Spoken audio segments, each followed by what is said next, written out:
പക്ഷിപ്പനി സ്ഥിരീകരിച്ച പത്തനംതിട്ട നിരണം ഡക്ക് ഫാമിലെ താറാവുകളെ കൊന്നൊടുക്കിയ വാർത്തയാണ് നാം കണ്ടത്.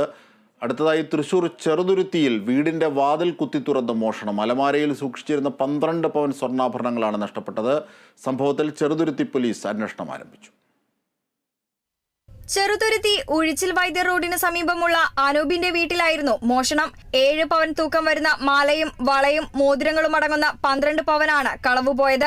വീട്ടുകാർ കുട്ടികളെ മദ്രസ പഠനത്തിന് കൊണ്ടുപോകാൻ വേണ്ടി വാതിൽ തുറന്നപ്പോഴാണ് സംഭവം അറിയുന്നത്. മുൻവാതിൽ കുത്തി തുറന്നാണ് മോഷ്ടാവ് അകത്തു കയറിയത്.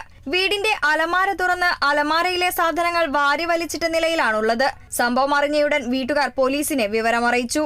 ഇന്ന് രാവിലെ എണീറ്റപ്പോൾ കുട്ടികളെ മദ്രസ കൊണ്ടാക്കാൻ വേണ്ടിയിട്ട് ഡോറ് തുറക്കാൻ വന്നതാണ്.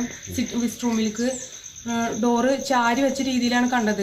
അപ്പോൾ തന്നെ എന്താ പറയുക, ആരോ കയറി ഞങ്ങൾക്ക് ഡൗട്ട് തോന്നി. വേഗം ഞാൻ പോയിട്ട് അകത്ത് പോയപ്പോൾ അൽമറയുടെ ഡോറ് തുറന്നു കിടക്കണു, ഷെൽഫ് തുറന്നു കിടക്കണു. ഗോൾഡൊന്നും അതിലില്ല, ഒക്കെ എടുത്ത് പോയിട്ടുണ്ട്. പിന്നെ ഞങ്ങൾ എല്ലാ ഭാഗത്തൊക്കെ ചെക്ക് ചെയ്ത് നോക്കി, വേറെ എവിടെയും പ്രശ്നമൊന്നുമില്ല. പക്ഷേ ഗോൾഡ് മാത്രം മൊത്തം എടുത്തിട്ട് പോയിക്കണ്. ഞങ്ങളുടെ റൂമിലത്തെ വേറെ പ്രശ്നമൊന്നും ഉണ്ടായിട്ടില്ല. പിന്നെ ഞാൻ പോലീസ് സ്റ്റേഷനിൽ പോയി കംപ്ലൈന്റ് ചെയ്തു. അപ്പത്തിന് അവിടെ ആള് വന്നു, ഒക്കെ ചെക്ക് ചെയ്തിട്ട് പോയിട്ടുണ്ട്. ചെറുതുരുത്തി പോലീസ് സ്ഥലത്തെത്തി തെളിവുകൾ ശേഖരിച്ച് മോഷ്ടാക്കൾക്കായി അന്വേഷണം ഊർജിതമാക്കി. Kerala vision news, Thrissur.